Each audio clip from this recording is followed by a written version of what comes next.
Welcome to this brief explanation on how to play Tibetana. Before we start, do note that this video was recorded with a prototype, so in the final version you will see tweaks here and there, trying to improve it as much as we can.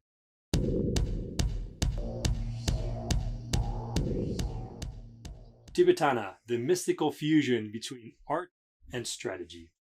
In this two-player game, the objective is to build 3 5-story pagodas before your adversary. In order to do so, we can rely upon the help of priestesses, who will be gathering energy from the territories and transforming this energy into pagodas.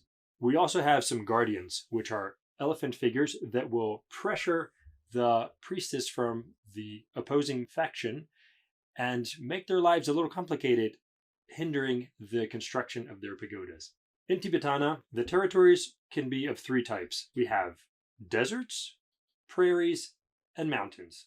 The territories each have a certain capacity. That means the maximum number of figures you can put on each of them. Demons.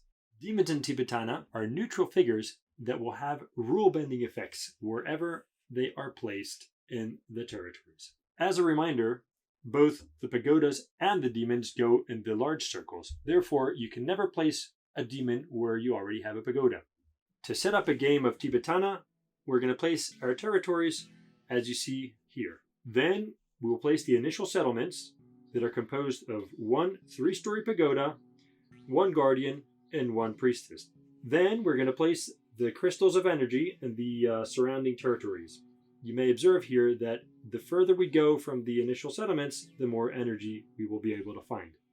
Then we will place the cards representing the demons in any order you like, and we will replicate that order with the figures of the demons here in the demon altar. Next, we will place the die on any side you want, doesn't matter which one, and it will go on this position. Note that there are 4 positions in total, and we will see later on what those are for. These here are the energy pools. To start the game, we will place 2 energy crystals in each of them, and here is where we will have our pagoda story reserve. We will also have a reserve for the guardians and priestess. You can place it wherever you feel comfortable. And lastly, we find that the demons have a little pedestal that will define the level in which it is. We have included a cheat sheet for each player, so you can easily remember what you can and cannot do without having to pull out the instructions.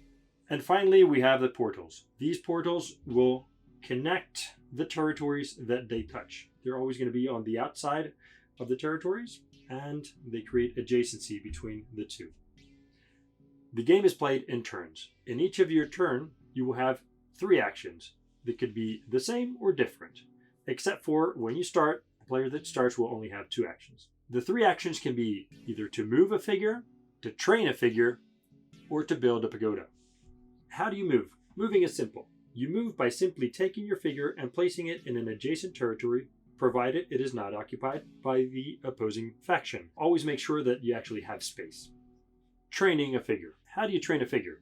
You simply go to your reserve and choose either a guardian or a priestess and simply place it on a hex in which you have one of your pagodas. Again, make sure that it actually fits.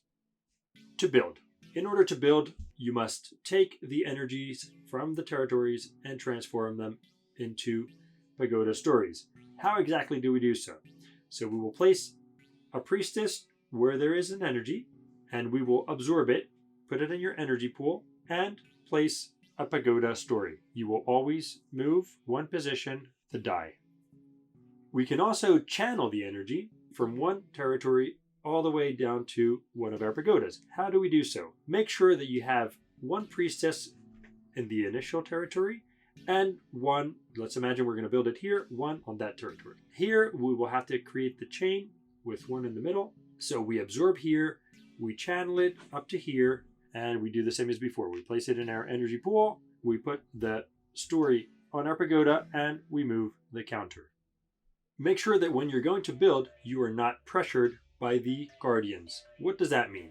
We must count the guardians that are surrounding the priestess that is building. For example, this one will absorb energy. Can she do it? Well, she has no one around her. She's fine. What if she had this guardian right here? Then she would count 0 guardians from her faction and 1 guardian from the opposing faction. Therefore, she will be pressured. She cannot do her job. Same goes for the territory on which you're building the pagoda. In this case, this one, which is the one that builds, will see a balanced number. So, in other words, 1 on each faction. She can build. That is no problem. However, if this one moves here, then she's going to see 1 of her faction in her territory and 2 on the surrounding territories. So she will again be pressured and she cannot build.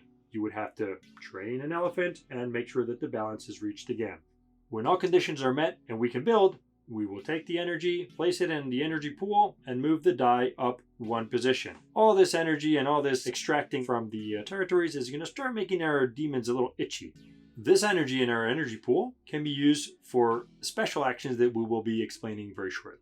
As the game develops and we build pagodas, the counter on the demon altar is going to advance. Once it reaches the end and closes the cycle, that means that we will activate a forced action and that player must roll the die to summon the demon. Now we're going to explain how to clear. When you manage to build up sufficient pressure over one of the territories, you will be able to clear it. In other words, you will force the figure to leave that territory and you will be able to advance into it.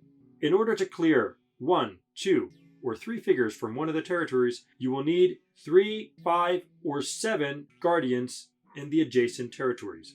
When clearing, you simply remove the figure and advance with any of the other guardians.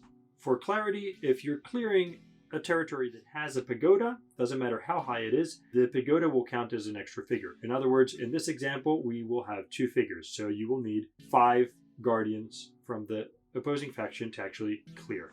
If you have been reckless enough to leave one of your pagodas unattended, beware, because the opposing faction will be able to just walk into that territory and remove your pagoda. Note that even the priestess can do that action of clearing for the unattended pagodas. All demons have 3 levels.